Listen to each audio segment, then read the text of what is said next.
they got to play Colorado at the end of the season. And USC owns the tiebreaker over Colorado. If it winds up being a three-way tiebreaker, good luck figuring that one out. Cory Butler-Byrd trying to make something happen in space. And drilled. DJ Calhoun came over and punished it. Now that's going to excite the fans and maybe even the sidelines with this sort of big hit. Let's listen to this. I mean, he was coming with a full head of steam. That's what they love about DJ Calhoun, his ability to run sideline to sideline. The only problem is they still got a 4-yard gain out of it, so they're still on track, at least in the down and distance. You hold your breath every time Butler-Byrd gets it in space like that, which has been several times tonight. This time they faked to Butler-Byrd, and he tried to throw one into triple coverage. Calhoun again was there, knocking it away, making it third down. Arizona State's playing the zone coverage. They're looking for a hole over here on this side of the field, but DJ Calhoun's reading Troy Williams' eyes the entire time and gets the pass breakup. 2 big plays in a row from DJ Calhoun.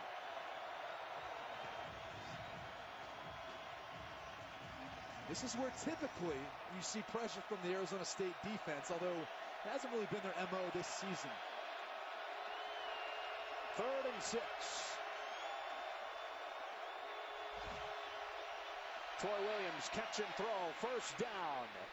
Raelon Singleton has the long touchdown catch tonight. Gets inside of Mo Chandler, gets 11, and keeps the drive moving. Talked about Arizona State and their struggles in pass defense. I mean, look, this is just one-on-one, too much cushion, a simple slant route, good throw by Troy Williams, and really the timing of it is what allowed the conversion to take place. He was on time out in front, allowed Singleton to be able to catch the football with relative ease. That's the predicament you're in, though. When you've got to go up against a big play wide receiver and a big body guy like that, that means cornerbacks are hesitant to jam them or press them. Williams over the middle. He had Handley, but missed him. Overshooting the big tight end. Right down the chute, was left alone. 2nd and 10. Troy Williams has been pretty efficient tonight for the most part. The vertical passing game is something that he really excels in. Typically he does a good job with touch on those types of throws. Find ways of dropping the football in there, but just a little bit too high for Handley to be able to get a hand on the football. Number 1 in the Pac-12 in completions of better than 40 yards this year. He's got 1 for a touchdown tonight. Arizona State bringing it. Williams trying to beat it. Able to get something out of it. Gain of 4 or 5.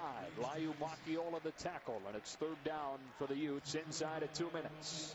This is the adjustment that the Arizona State defense has gone to. They bring out a field blitz, a field pressure.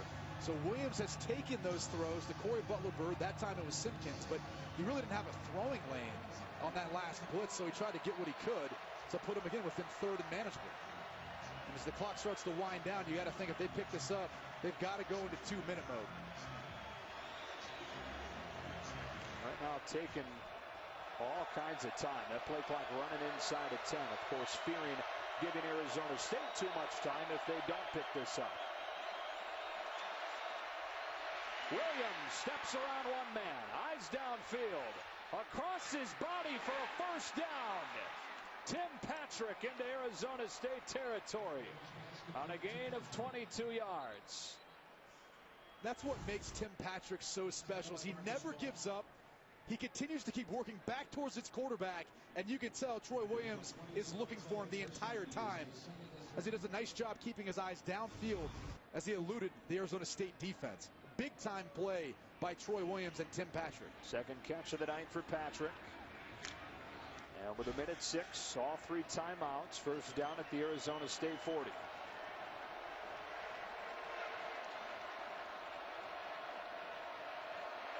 Pressure coming. Off his back foot again. Butler-Byrd was there, and Gump Hayes was bearing down on him. 2nd and 10. Utah was very lucky. They brought that field pressure again, where they bring 2 outside the tackle of Utah. And what they do is they play a zone coverage to that side, and it was Gump Hayes, the cornerback, who was really looking up that shallow cross wide receiver coming right into him. That was either going to be a big hit or a possible tipped interception. 11 of the last 12 plays have been passes for Utah. with a minute left in this first half. It's another pass play. Williams rolling. Trying to get around the edge, and does. And drilled right at the first down marker. It's DJ Calhoun again.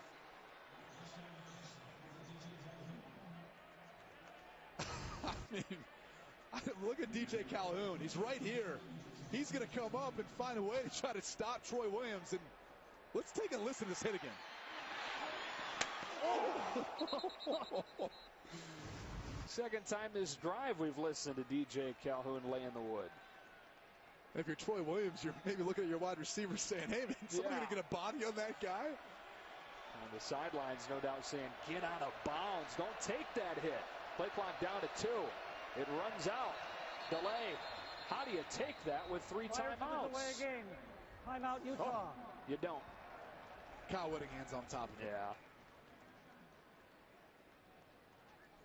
And look, when Utah's gotten down to this part of the field, we saw a touchdown pass earlier to C.O.C. Wilson. Seems like every time Arizona State that tries to put themselves in man-to-man coverage, their passing game has taken advantage of it. There was Singleton with a big play earlier, but Wilson later on. In a must-pass situation, if I was Arizona State, maybe play a little bit more zone coverage. Don't put your secondary that struggled this season in that position. So Utah, of its 223 yards, only 37 have come on the ground. This is a team that ran for 400 yards against UCLA a few weeks ago, and has been the top rushing offense in the conference since Joe Williams returned. But understanding what Arizona State does well and what they do not do well, the plan has reversed tonight. And if there's one area where the Utah offense has really struggled, is they start to get down within that red zone area of the field. It's been the red zone. Only converted about 75% of their drives into points. Even less of that when you take out the field goal. So this is an area of the field that they've got to have better execution on. The other hard part is it's 2 minutes, and you know they got to throw the football, even though we've got a couple timeouts.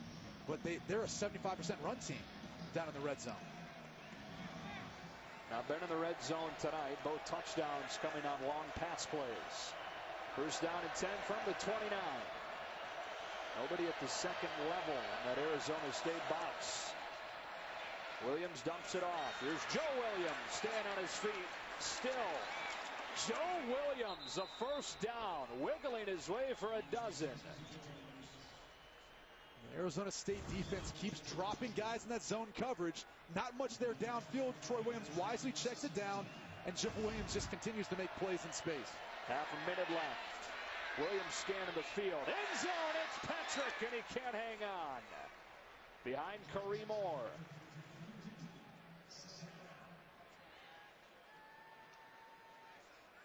And this is that part of the field where that's what Utah's going to do.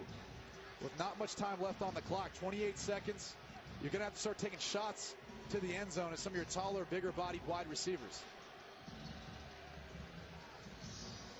The guy who just came onto the field that they're maybe look at doing that with is Tyrone Smith, number 21. But again, they still got a couple timeouts, so there's still the possibility you can throw the football in the middle of the field or run the football and call a quick timeout. Pressure coming. Williams, good field in the pocket. Blown coverage, and Raelon Singleton has his second touchdown of the night. There was nobody within 30 yards of Singleton. And a snapshot of this season defending the pass for Arizona State. I mean, the guy's already scored one touchdown tonight. Look at Gump Hayes. They're bringing pressure, and this is the issue. It puts number 31 Marcus Ball in a bind, because they have two guys running vertical and only one guy for that deep half of the field. He picked the slot wide receiver, and there you see Singleton all alone by himself. Andy Phillips puts Utah back in front. 82-yard drive for the Utes to finish his first half off. So there's Marcus Ball, all right? He's going to be put in a bind because he's got this whole half of the field, and you've got two guys going vertical. He can't be right. If you're asking, what's this guy doing? Well, he's got to come up for that curl flat defender that play. It's called a blitz zone 2, meaning they're playing cover 2, two deep half defenders, and they're bringing pressure from that side of the field.